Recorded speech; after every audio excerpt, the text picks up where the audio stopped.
It's time. The world will not stop spinning. The clock won't stop ticking. Days won't stop slipping by. It's time. Things won't suddenly get easier. The difficulty does not remove itself. The path does not narrow. It's time. That perfect moment, it doesn't exist. A flawless beginning is fiction. The stars will never align for you. It's time. Not tomorrow, not someday down the road, but this very second. See, you don't need all the answers. You don't need to know or be sure or be armed with guarantees. Your job, your only requirement is to begin. It's time to trade fear for opportunity. Someday for right now. It's time to stop thinking small, stop seeing what you want as a reach, to stop looking at success as a stranger. It's time to sit down and convince yourself that what you want can be accomplished when it's as real as the space in front of you, when it's as probable as the completion of a single step. It will happen because it has to.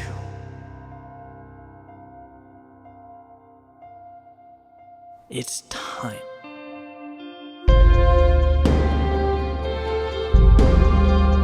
At some point, you have to see that you're not simply playing conservatively. You're not being a perfectionist. It's not about being okay with where you are. No, if we're going to get anywhere, let's be truthful. Let's call it what it is. These things, these ideas, these excuses are a derivative of fear.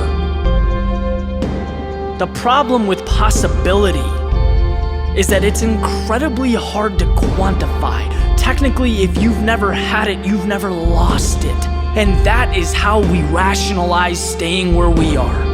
That's why we compartmentalize the things we want most as dreams. But for a second, let's be bigger. Let's start from the premise that what life can provide or become is limitless. It is truly infinite. And when you sit on an idea or you refuse to begin, you are in fact losing. Every single thing around you, everything. At one point, it began. At one point, someone summoned the courage to reach out and take what's in front of them. Maybe you do the same. Maybe you take that step. Maybe the first few times go terribly wrong. Maybe it's terrifying. Maybe you find out who has your back, who your real friends are, and maybe those truths scare you. But guess what? Guess what those steps turn into? Confidence, amplified purpose, and most importantly, more steps. You get to see right in front of you as your demons diminish, evaporate. The higher you climb, the better the view, the longer the road, the greater the experience. I would rather fall 1,000 times and continuously get back up stronger than be someone who looks at the world through a window like it's some fairy tale. Because at the end of the day, sure, they have no scratches, scrapes, or bruises, but I have no limits, and I'd make that trade any day. It is time to stop separating what you want from what you have and take that step forward. It's time to go get it. No one is stopping you. Nothing is stopping you. And in fact, if you choose to be, you are unstoppable. So take a look in the mirror, lace up your shoes, open the door, and begin. It's time.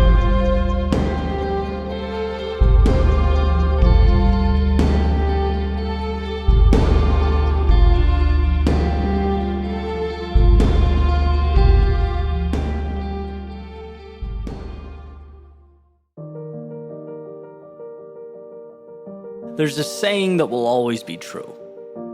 It will be true on your best days and your worst. It will be true after victory, and it will be true after defeat.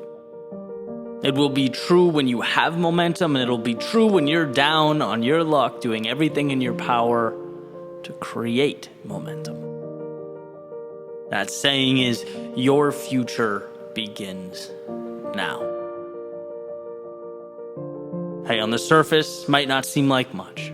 Sure, my future starts now. I know that. Everyone knows that.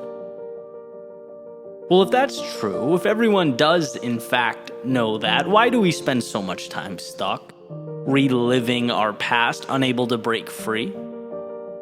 Why do we remain terrified to change?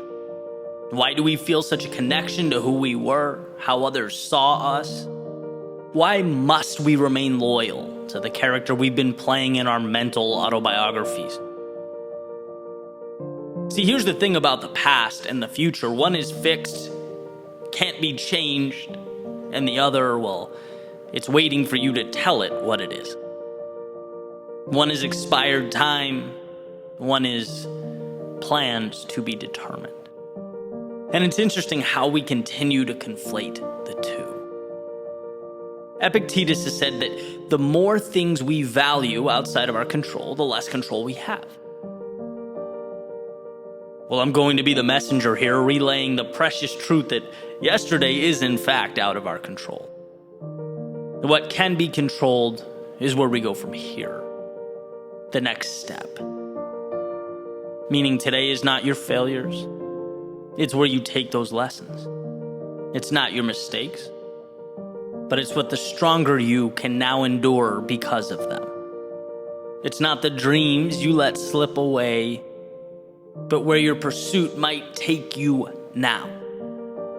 And yeah, yesterday certainly contributes to your outlook, as all information does. Its value considered, its impact assessed. It guides you, but it's not you.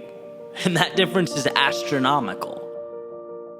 There's a question about the role the past plays in our lives. That has to mean something, right? Your past is, in many ways, your story. It's why you think the way you do. It's contributed to your understanding of the world. It will always be a part of you, and I believe that. But I also believe the past is a story. And just like reading one chapter in a book simply sets the stage for the next one without controlling its direction, so does every day that has led you up to now. Life gives us the tools to experience, to grow, learn, and then shed that which does not coincide with what's important. Your failures are not you, but they are precious in that they push you towards what you'd like to be. See, you can experience something and not be that thing. As Kierkegaard says, if you label me, you negate me. If you proclaim me to be X, you're essentially stealing from me the infinite possibility that is the future. Yesterday has nothing to do with what I can become. And so taking it a step further, never mind being labeled by someone else. How could you label yourself and see it as anything but self-sabotage? See, you're never defined by your past, but always learning from it. It's not who you are. It's the cheat codes for what you can be. Without that winding road of misfortune and mistakes, the incredible expansion we long for doesn't materialize. Imagine if everyone Whoever felt down in life, felt like a loser, who temporarily lost hope. Imagine if they looked in the mirror and said, okay, this is who I am now. There would be no triumph in the world. Because anything meaningful requires the resiliency to map our way from the hell that was our darkest moments to what will become our proudest moments. Destiny. Destiny means that you separate the finite from the infinite. What you used to call yourself has prepared you to move towards the horizon. But what you used to call yourself is also as irrelevant now as those seconds that you watch tick away. Seconds that maybe you're not proud of. Seconds that perhaps taught you about the world. Seconds that gave you a glimpse of what's possible, unveiled the happiest of times, all of it. In its own unique way, it brought value, but none of it is your future. Why? Because back to that beautiful, all-powerful sentence, your future begins now. Your destiny is awaiting its marching orders, and all you have to decide as you stand today is where that ship will sail.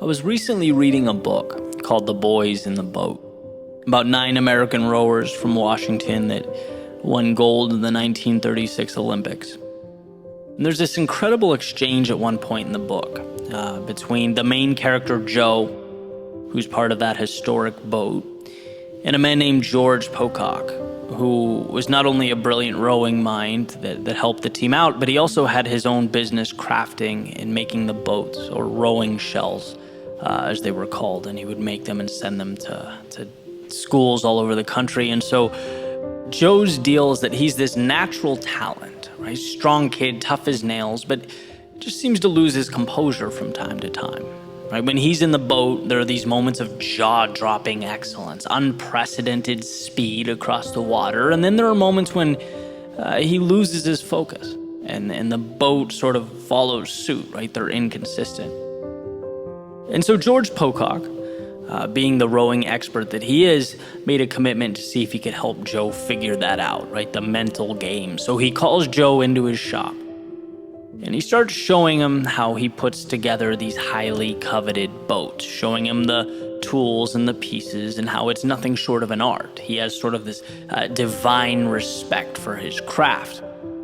And at one point he pulls out a cedar plank that he'll be using to make one of the boats, and he points to the growth rings in the wood, mentioning that they tell the story of the tree's 2,000-year life. And so here's a quick quote from the exchange. He says, "Their thickness and thinness spoke of hard years of bitter struggle, intermittent with rich years of sudden growth. The different colors spoke of various soils and minerals that the tree's roots had encountered, some harsh and stunting, some rich and nourishing. Flaws and irregularities told how the tree endured fires and lightning strikes, windstorms and infestations, and yet continued to grow." Almost as if there was something sacred about it. The wood taught us about survival, about overcoming difficulty, about prevailing over adversity, but it also taught us something about the underlying reason for surviving in the first place. Something about infinite beauty, underlying grace, about things larger and greater than ourselves, about the reasons we are all here.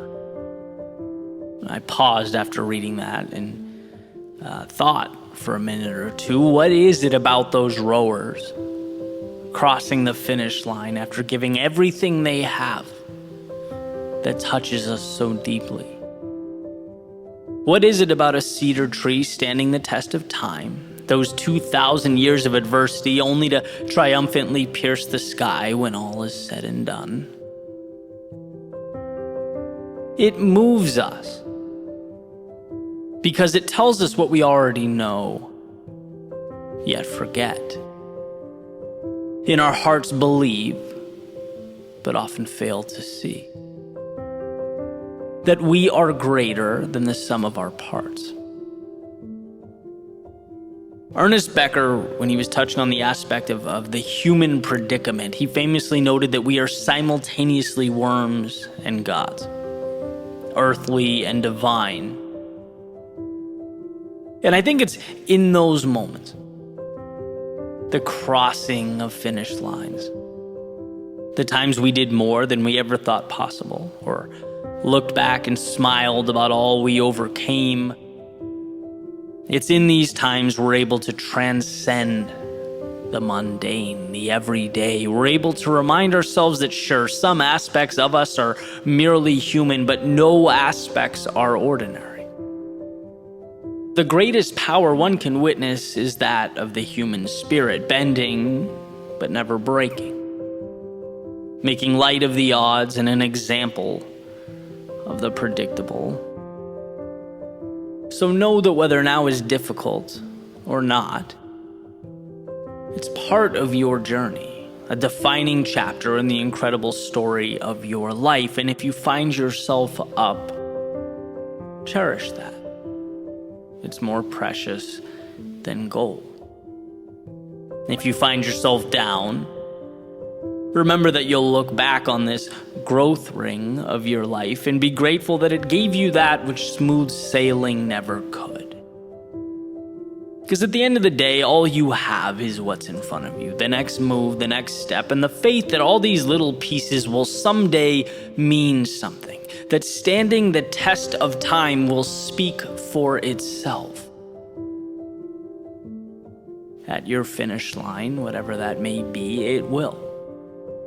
You'll look back and see that without your knowing or awareness, they propelled you into the current moment. They gave life to something beyond the realm of worms and dirt, beyond the realm of humans operating in their day-to-day world. No, they allowed you, for a moment in time, to touch the infinite, if only to prove to yourself that you could.